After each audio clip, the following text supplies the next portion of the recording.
Okay, hello traders, welcome back. So आज का दिन एक अनएक्सपेक्टेड डे था, क्योंकि इतना बड़ा गैप अप आज मार्केट में खुला था। ऑलरेडी हमने ये प्रेडिक्ट किया था कि मार्केट गैप अप खुलेगा, लेकिन हमारे जो एक्सपेक्टेशन थे उससे ज़्यादा गैप अप खुला और उसके बाद एक बड़ी रेड कैंडल उसने बनाई थी। ओके, सो हम जो एक्सपेक्टेशन कर रहे थे, हम जो एनालिसिस करने वाले थे, वो तो पहले उसने जो टारगेट्स रखे थे, मैंने ऑलरेडी क्या बोला था, एक लेवल पेंडिंग है उसकी। ठीक है, एक लेवल पेंडिंग थी। अगर इसमें देखो, नहीं इसमें नहीं, हाँ यहाँ पे आप देखोगे तो यहाँ अपनी जो लेवल थी, ये पेंडिंग लेवल थी, या तो ये ओके, या दो, ये दो जो लेवल्स है, वो दो लेवल्स हमारे लिए पेंडिंग लेवल्स थे। लेकिन जब मार्केट खुला तो मार्केट कहाँ खुला, एकदम टॉप पे खुला। एकदम टॉप पे जब मार्केट खुला तो इस लेवल, ये जो हमारे टारगेट्स लेवल थे उसके ऊपर खुला, और जो हमारा लास्ट लेवल थे तो वो भी उसने क्रॉस किया था। उसके बाद एक रेड कैंडल बनी, उसका नीचे तो मार्केट ज़्यादा आया नहीं, लेकिन वह हाई कंसोलिडेशन, इतना बड़ा कंसोलिडेशन, इतना बड़ा गैप अप खुलने के बाद थोड़ा सा एक माइंडसेट जो बोल रहा था कि मार्केट थोड़ा सा साइडवेज होगा, या फिर थोड़ा सा first half, at least first half थोड़ा सा साइडवेज, उसके बाद अगर उसको रैली करनी भी होगी तो भी मार्केट फर्स्ट हाफ के बाद करेगा। ऑलरेडी मैंने जो कल एनालिसिस किया था, कल एनालिसिस जो किया था आज का मार्केट का, उसमें क्लियरली बोला था कि अगर मार्केट गैप अप खुलता है तो हम कभी भी डाउन साइड के लिए नहीं जाएंगे। अगर मार्केट गैप अप या साइडवेज भी खुलता है तो भी हम मार्केट को अप साइड के लिए देखेंगे। क्लियरली हमने उस जो एनालिसिस है उसमें बोला था। लेकिन मार्केट बहुत बड़ा गैप अप खुलने की वजह से एक्सपेक्टेड नहीं था इतनी बड़ी रैली करेगा। बट मार्केट में क्या हुआ, ऑल टाइम हाई की तरफ जब मार्केट जाने लगेगा, गैप अप खुला था इस लेवल के ऊपर, इस लेवल के ऊपर, मतलब जो ऑल टाइम हाई है उसके ऊपर जब गैप अप खुला तो बायर्स को एक स्ट्रांग मूवमेंट होने की ज़्यादा चांसेस दिखे।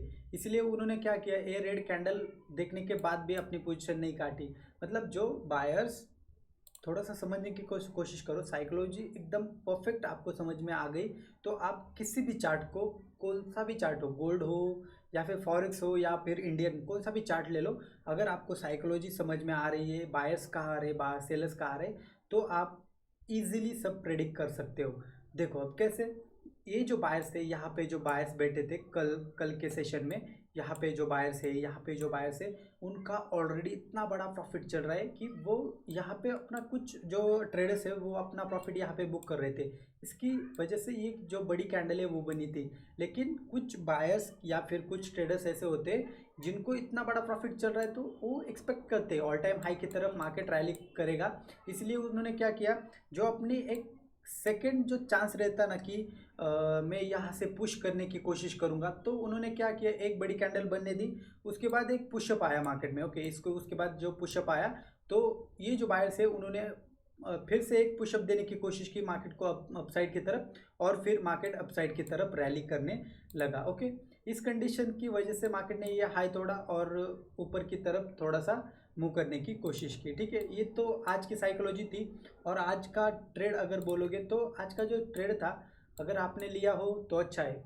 किसी ने जो ये अगर साइकोलॉजी यूज़ की हुई तो ट्रेड लिया होगा। मैंने भी एक ट्रेड लिया था और उसका बड़ा सा प्रॉफिट तो मैंने नहीं निकाला, क्योंकि मुझे थोड़ा डाउट था कि मार्केट रिवर्स हो सकता है। तो यहाँ पे एक ट्रेड बनाया था मैंने, इस ये जो कैंडल है, आपको ट्रेडिंग व्यू में दिखाता हूँ। ठीक है, यहाँ थोड़ा सा आप ऑब्जर्व करने की कोशिश करो कि थोड़ी साइकोलॉजी मैंने क्या यूज़ की थी, किस बेसिस पे मैंने ये ट्रेड फाइंड किया था। ओके, लेट्स सी, ये जो हाई, ओके, ये जो फर्स्ट कैंडल का जो हाई था उसके उसके जो पास आया था मार्केट, और उसके बाद एक डाउन साइड के लिए रैली करने लगा, डाउन साइड के लिए मूवमेंट दी। ठीक है, डायरेक्शन देखने के बाद जो सेलर्स है उनको क्या लगा, मार्केट जो ऑल टाइम हाई की तरफ है और उधर उससे रिजेक्शन ले रहा है, इसलिए उन्हें क्या लगा कि मार्केट डाउन साइड की तरफ जा सकता है, इसलिए उन्होंने इधर सेल किया।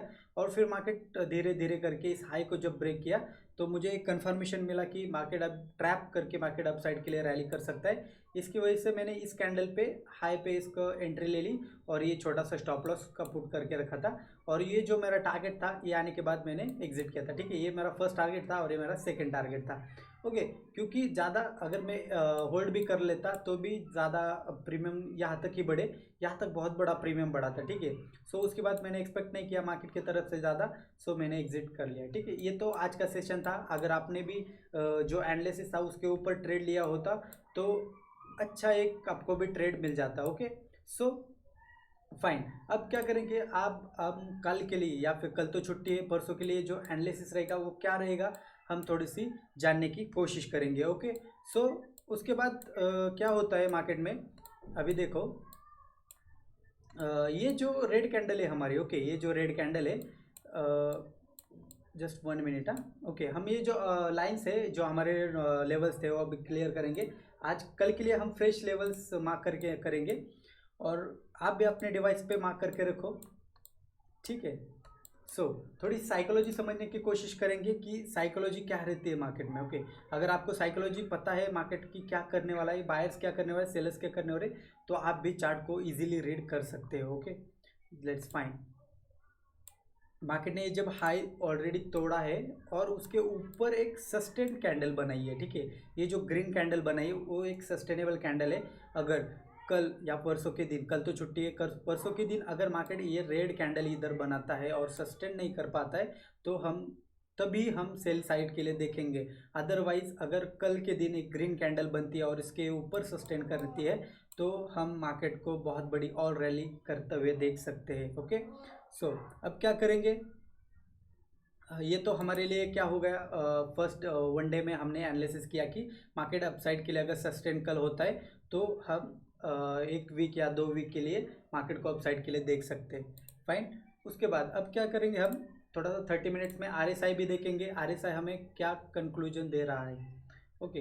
बैक साइड के लिए तो उसको कोई अभी रेजिस्टर नहीं है, वो अभी आज़ाद परिंदे जैसा है, उसलिए इसलिए क्या करेंगे, हम थोड़ा सा रिट्रेस लेवल ढूंढने की कोशिश करेंगे, ठीक है।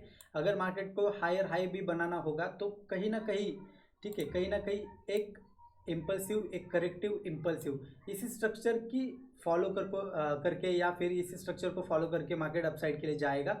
तो हम क्या करेंगे, थोड़ा सा रिवर्सल जोन फाइंड करने की कोशिश करेंगे, या अगर ये आप चार्ट में देखोगे ये हमारे लिए क्या सपोर्ट जैसा काम करेगा।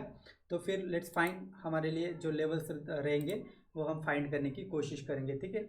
आरएसआई अभी हम नहीं देखेंगे क्योंकि आरएसआई तब चलता है जब कोई रेजिस्टेंस पीछे हो, ठीक है। अभी कोई रेजिस्टेंस नहीं है, सो हम क्या करेंगे, ओनली जो हमारे फिबोनाची टूल है वही हम यूज़ करेंगे, okay. Let's find, okay. 5 minute पे हम शिफ्ट होंगे। 5 मिनट के बाद ये जो एक इम्पल्सिव मूव हमारे लिए है, ठीक है, एक इम्पल्सिव पकड़ेंगे हम इसे। अगर मैं इस ग्रीन कैंडल से इस हाई तक अगर मैं इसको मार्क करता हूँ तो मार्केट ने क्या किया है, 0.3 से एक रिजेक्शन लिया है, ठीक है, 0.3 से एक रिजेक्शन लिया है, या फिर 0.5, 3 लेवल हम मार्क करके रखेंगे। 50% लेवल है, 0.6 और 0.3, ये 3 लेवल हमारे लिए बहुत इंपॉर्टेंस रहेगी, ओके। देन अभी क्या करेंगे, ये जो 3 लेवल्स है, पहले मैं लेवल्स मार्क करता हूँ और उसके बाद बताऊंगा हमारे लिए क्या साइकोलॉजिकल हम यूज़ करेंगे या फिर परसों यूज़ करेंगे, ओके। और ये जो इम्पल्सिव हुआ है इसका एक करेक्शन मान लो, और ये करेक्शन के जो टारगेट्स है उसे भी हम अच्छे से मार्क करके रखेंगे, ओके। ये एक हमारे लिए फर्स्ट टारगेट रहेगा, उसके लिए सेकेंड हमारा जो टारगेट्स है ये, और थर्ड जो टारगेट्स है ये लेवल, ओके। ये 3 टारगेट्स हमने फाइंड करके रखे बस। इसके अलावा हम सिर्फ और एक जोन मार्क करके रखेंगे, ये तो कल हमें, मुझे नहीं लगता कि कल हमें ये लगेगा, लेकिन पहले इसे मैं मार्क करके रखता हूँ, ओके। अगर इस लेवल से अगर हाई तक मैं मार्क करूँगा तो एक 0.5 की लेवल ये एक है, और 0.6 की लेवल, ठीक, और ये जो एक 0.3 की लेवल, बस। थोड़ा सा समझने की कोशिश करो कि मार्केट कल क्या कर सकता है या फिर निफ्टी कल क्या कर सकती है, ओके। Let's, okay. एक इम्पल्सिव मूव है, एक इम्पल्सिव और एक करेक्शन अगर मार्केट को देना होगा और एक हेल्दी रैली करनी हुई तो क्या करेगा, पहले मार्केट एक, पहले तो उसको एक करेक्शन देना पड़ेगा। एक हेल्दी करेक्शन के लिए 5 तक उसे आना पड़ेगा, मतलब इस लेवल तक, बड़े टाइम फ्रेम पे इस लेवल तक, छोटे टाइम फ्रेम पे इस लेवल तक। ओके, अगर मार्केट खुलता है थोड़ा सा गैप डाउन खुलता है, कल कैसा खुलेगा अगर हमने थोड़ा सा स्टडी किया, एक इम्पल्सिव एक करेक्टिव हुआ है और उसके बाद एक इम्पल्सिव बाकी है, ठीक है। सो अगर कल गैप अप थोड़े से खुलने के चांसेस है, अगर थोड़ा सा गैप अप खुलता है या फिर कॉस्ट टू कॉस्ट खुलने की बहुत ज़्यादा चांसेस है। Okay, so cost to cost खुलता है मार्केट और नीचे की तरफ थोड़ा सा डाउन साइड के लिए तब हमारे हमको दिखाता है, तो हम क्या करेंगे, पहले तो एक इसको इम्पल्सिव मानेंगे, इसको करेक्टिव मानेंगे और फिर इसके ये जो टारगेट्स है उसको भी पहले फाइंड करेंगे। क्या करेंगे, इस ग्रीन कैंडल से इस अगर रेड ग्रीन कैंडल तक मैं फाइंड करूंगा तो हमारे लिए ये लेवल्स रहेंगे, एक लेवल है हमारे लिए और उसके बाद 2.6 की ये एक लेवल, बस ये दो लेवल्स हमने जो फाइंड किए, इसी लेवल से मार्केट एक अपसाइड के लिए मूव कर सकता है या फिर मार्केट अगर डाउन साइड के लिए रैली भी करेगा तो भी एक इम्पल्सिव करेक्टिव, उसके बाद ही हम नीचे के टारगेट्स फाइंड करेंगे। मतलब ये इम्पल्सिव उसके बाद एक करेक्टिव और इसके बेसिस पे हमने ये टारगेट्स निकाले, बट अगर मार्केट इस टारगेट्स के भी नीचे चला जाता है तो फिर एक इम्पल्सिव का हम थोड़ा सा वेट करेंगे, उसके बाद ही नीचे के टारगेट्स हम निकाल सकते हैं। सो अब क्या करेंगे, हम हमारा तो व्यू जो बुलिश साइड की तरफ है उसे हम थोड़ा सा कैरी करेंगे। अगर मार्केट में ये जो इम्पल्सिव हुआ है, अगर मार्केट थोड़ा सा गैप डाउन खुला या फिर कॉस्ट टू कॉस्ट खुला तो हम इसी जोन से मार्केट को एक रिजेक्ट करके मार्केट अप साइड के लिए जाता हुआ देख सकते हैं, या फिर थोड़ा सा बड़ा टाइम फ्रेम लेंगे तो इस लेवल के पास आके मार्केट अप साइड के लिए रैली कर सकता है, ये थोड़ा सा प्रेडिक्ट कर सकते हैं। ओके, बस बाकी कुछ नहीं। मार्केट कल अगर थोड़ा साइडवेज रहेगा, इस जोन में अगर साइडवेज रहेगा तो मार्केट को थोड़ा सा अवॉइड करने की कोशिश करो, क्योंकि पहले से ही बहुत बड़ी रैली हुई है, ठीक है। 2-3 दिन से रैली चल रही है मार्केट में, थोड़ा सा सस्टेन करेगा उसके बाद हम रैली के लिए देखेंगे, नो डाउट। ओके, बट पहले मार्केट को सस्टेन होने देना है और उसके बाद ही मार्केट में कल ट्रेड परसों ट्रेड करना है, ठीक है। बस ये तो हो गया निफ्टी के लिए। अब बैंक निफ्टी के लिए क्या सिचुएशन रह सकती है, अगर बैंक निफ्टी की हम बात करेंगे तो पूरा दिन एक साइडवेज जोन में रहा, क्योंकि कल अगर देखोगे तो एक रैली बहुत बड़ी रैली हुई थी और उसके बाद एक कंसोलिडेशन या पूरी वोलेटाइल होना एक ठीक है, बात हो सकती है। लेकिन क्या हुआ था, जो फिन निफ्टी है, अगर फिन निफ्टी का देखोगे तो कल के दिन बहुत बड़ी रैली हुई थी। ओके, फिन निफ्टी के कल के दिन बहुत बड़ी रैली और आज थोड़ा सा साइडवेज या वोलेटाइल रहा था। ओके, जस्ट 1 मिनट, लोड हो रहा है चार्ट।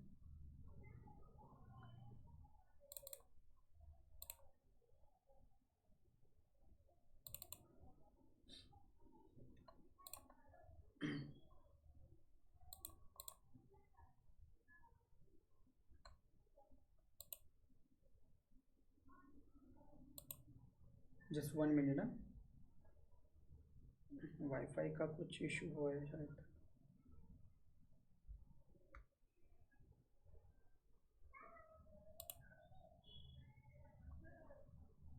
ओके, थोड़ा समझने की कोशिश करो कि मार्केट में अगर फिन निफ्टी को जो रैली कल हुई थी और निफ्टी की रैली पेंडिंग थी, तो आज जो निफ्टी है उसने रैली कर दी और फिर निफ्टी पूरा साइडवेज था। ओके, सो अपने अपने हिसाब से दोनों चलते हैं, लेकिन मेरी जो साइकोलॉजी बताने की थी, 1 मिनट जस्ट मैं ऐड करता हूँ।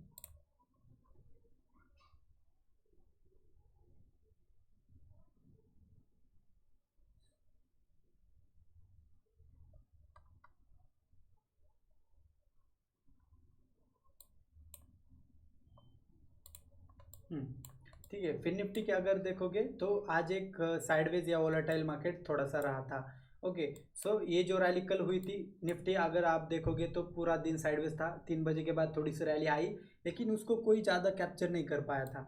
लेकिन आज अगर देखोगे तो आज बैंक निफ्टी और फिन निफ्टी दोनों साइडवेज रहे और निफ्टी ने बहुत बड़ी रैली की थी, ठीक है। अभी बैंक निफ्टी की तरफ जाएंगे कि बैंक निफ्टी में क्या सिचुएशन हमको देखने को मिलेगी।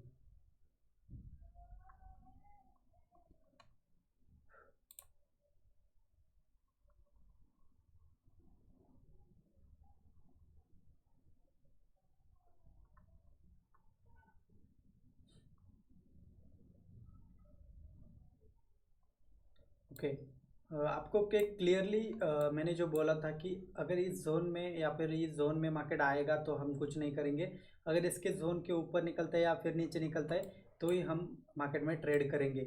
और ये जो मैंने आपको जो एक लेवल दी थी वो हमारे लिए पेंडिंग लेवल थी। ऑलरेडी कल के सेशन में मैंने बताया था कि एक पेंडिंग लेवल बची है निफ्टी और बैंक निफ्टी में भी। ठीक है, उसके ऊपर ही मार्केट खुला और उसके बाद सेम जो साइकोलॉजी निफ्टी में यूज़ हुई थी वही इधर ही साइकोलॉजी यूज़ हुई। जो बायर्स यहाँ से बैठे थे उनको बहुत बड़ा प्रॉफिट दिख रहा था, उन्होंने अपना प्रॉफिट यहाँ इस कैंडल में बुक किया, इसीलिए एक रेड कैंडल बनी। और ये जो बायर्स है उन्होंने एक लास्ट फोर्स यहाँ पे हाई पे एक लगाने की कोशिश किया और उसके बाद मार्केट को सस्टेन करके या बैंक निफ्टी को सस्टेन करके अपसाइड के लिए ले गए थे। ठीक है, अब कल क्या हो सकता है इसको अगर हम फाइंड करने की कोशिश करेंगे तो ठीक है, एक वोलेटाइल मार्केट हो चुका है, थोड़ा सा हट जाएगा क्योंकि ये जो बैंक निफ्टी है अगर हम 30 मिनट्स पे देखेंगे तो आरएसआई की क्या सिचुएशन है इसके ऊपर। ओके, सो अब क्या हो सकता है मार्केट में, ये हाई भी मार्केट जो बैंक निफ्टी है ये तोड़ना चाहता है। ठीक है, मार्केट हाई की तरफ तो गए है लेकिन एक बड़ी रैली मार्केट में होने की बहुत बड़े चांसेस है, या फिर ये जो दो टारगेट्स हमारे पेंडिंग्स है उसे भी ये टच कर सकता है। ठीक है, ये दो टारगेट्स आपके डिवाइस पे मार्क करके रखो। ये जो पहला टारगेट है 44,857 आणि दूसरा जो टारगेट्स है 45,377। ओके, ये जो दो टारगेट्स है आपके डिवाइस पे मार्क करके रखो, ये हमारे लिए पेंडिंग लेवल्स रहेंगे और मार्केट यहाँ तक जाने की पूरी कोशिश करेगा, बैंक निफ्टी यहाँ तक जाने की पूरी कोशिश करेगा। ओके, ये तो हमारे लिए बुलिश सिग्नल हो गया। और अगर 5 मिनट में हम देखने की कोशिश करेंगे तो पूरा एक वोलेटाइल मार्केट है। ठीक है, वोलेटाइल मार्केट से इसकी वजह से अगर मार्केट में थोड़ा सा पुल बैक आता है, थोड़ा सा ध्यान से देखो और समझने की कोशिश करो। ये जो ग्रीन कैंडल है यहाँ से अगर मार्केट मैंने यहाँ तक अगर पुल बैक देखा तो हमारे लिए ये जो एक लेवल है वो 0.5 की लेवल रहेगी। फर्स्ट लेवल हमारे लिए ये रहेगी। उसके बाद ये जो टारगेट था हमारा हो चुका है, इसलिए मैं इसको हटा देता हूँ और ये 3 को शिफ्ट कर देता हूँ। और जो 6 का लेवल है इसे भी मैं यहाँ शिफ्ट कर देता हूँ। ठीक है, आप इस लेवल्स को आपके डिवाइस पे मार्क करके रखो। ठीक है, सो ये 3 टारगेट्स कर एक रिजेक्शन लेवल रह सकते हैं। अगर मार्केट थोड़ा सा साइडवेज खुलता है या फिर थोड़ा गैप डाउन खुलेगा तो क्या हो सकता है, इन 3 लेवल से रिजेक्शन करने की कोशिश कर सकता है। ओके, अगर इस किसी लेवल से अगर रिजेक्शन आया आपको दिखा तो आप डायरेक्टली बाइंग की तरफ जा सकते हो। ठीक है, कल को अगर बैंक निफ्टी को रैली करनी होगी तो अगर इस लेवल के लेवल से ही रिजेक्शन करेगा तो ये हम बड़ी टारगेट्स के लिए वेट कर सकते हैं। अदरवाइज मार्केट गैप अप खुलता है और फिर रैली करने लगता है तो हम एक कल के लिए बहुत बड़ा रिवर्सल अपर की साइड से देख सकते हैं। अगर गैप अप खुलता है और ऊपर ही चला जाता है तो ही। अगर मार्केट डाउन साइड के खुलता है, गैप डाउन खुलेगा या फिर कॉस्ट खुल के डाउन साइड की तरफ आता है, इसके नीचे यहाँ तक या फिर इस लेवल तक आता है और फिर अपसाइड के लिए जाता हुआ देखेंगे तो हम ये इस लेवल्स को, इस टारगेट्स को हम देख सकते हैं। ठीक है, साइकोलॉजी सेम रहेगी। एक वोलेटाइल मार्केट हो चुका है, थोड़ा सा मे बी कल फर्स्ट हाफ साइडवेज और उसके बाद एक ट्रेंडिंग हमें मार्केट देखने के मिल सकता है। ठीक है, बहुत सिंपल है। आपको अगर ट्रेडिंग सीखनी है या फिर ऑप्शन ट्रेडिंग सीखनी है तो ये जो एनालिसिस है वो आपको आना बहुत ज़रूरी है। ठीक है, जहाँ से मैं जानता हूँ, अगर मैंने जो वीडियो बनाए प्री मार्केट एनालिसिस, ऐसा एक भी वीडियो नहीं है उसमें हमने जो एनालिसिस किया है वो गलत हुआ है। ओके, गलत मतलब इन द सेंस कि ऐसा नहीं है कि डॉट टू डॉट मार्केट उसे फॉलो करता है, बट थोड़ा बहुत ऊपर नीचे होके मार्केट उसी लेवल से रिजेक्शन या फिर साइकोलॉजी जो हमने प्रेडिक्ट की होती है वही साइकोलॉजी मार्केट फॉलो करता है। क्यों करता है? क्योंकि जो एक्सपीरियंस रहता है वो क्या बोलता है, मार्केट ऑब्जर्वेशन देखता है। ठीक है, ऑब्जर्वेशन क्या है आपका ऑब्जर्वेशन अगर क्लियर हो तो आपको मार्केट पूरा डिटेल बताता है कि कल क्या हो सकता है या फिर अगले मिनट क्या कर सकता है मार्केट। ओके, सो आपको वो देखने के लिए जो आपके पास पेशेंस या फिर जो एक्सपीरियंस चाहिए वो आपको गेन करना होगा। उसके बाद आप ये सब मार्केट को प्रेडिक्ट करना सीख सकते हो। ठीक है, कल के दिन भी हमने जो प्रेडिक्ट किया है वही होगा। ठीक है, अगर कब हमारा जो एनालिसिस है वर्क नहीं करेगा, जब मार्केट में बहुत बड़ा गैप डाउन या बहुत बड़ी गैप डाउन या बहुत बड़ा गैप अप खुलता है, तो ही हमारा एनालिसिस थोड़ा सा इधर उधर हो सकता है। क्योंकि गैप अप या गैप डाउन खुलने के बाद अलग अलग सिचुएशन रहते हैं, अलग अलग सिनेरियो रहते हैं, उस इसीलिए मार्केट में थोड़ा सा हम अवॉइड करते हैं या फिर उसके बेसिस पे ट्रेड लेते हैं या गैप अप या गैप डाउन खुलने के बाद। ठीक है, सो बस वही कंडीशन छोड़ के अगर आप देखोगे तो हमारा एनालिसिस पूरा परफेक्ट आता है। ओके, सो आप भी एनालिसिस करना सीखो, प्री मार्केट एनालिसिस देखते देखते आप भी सीख सकते हो। ठीक है, अगर आपको वीडियो से बहुत कुछ सीखने को मिला है या फिर कुछ भी सीखने को मिला है जो आपके लिए ट्रेडिंग के लिए बेहतर बना सकता है, तो वीडियो को लाइक करो और आपके फ्रेंड्स या ट्रेडर फ्रेंड्स होते हैं उनके साथ शेयर करो। ठीक है, चैनल को सब्सक्राइब करो और जो नोटिफिकेशन है वो भी ऑन कर लो, या फिर उससे आपको डेली जो एनालिसिस में वीडियो पोस्ट करता हूँ वो आपको जल्दी आ सके। Okay, thank you so much. ऐसे ही वीडियो हम बनाते रहेंगे, और कुछ भी डाउट हो आपके मन में या फिर आपके दिमाग में ट्रेडिंग रिलेटेड, तो आप बिंदास पूछ सकते हो या फिर कमेंट कर सकते हो, और उस बेसिस पे मैं वीडियो भी बनाऊंगा और आपके जो प्रॉब्लम्स है उनका सोल्यूशन भी दे दूंगा। Okay, thank you so much and bye bye, take care.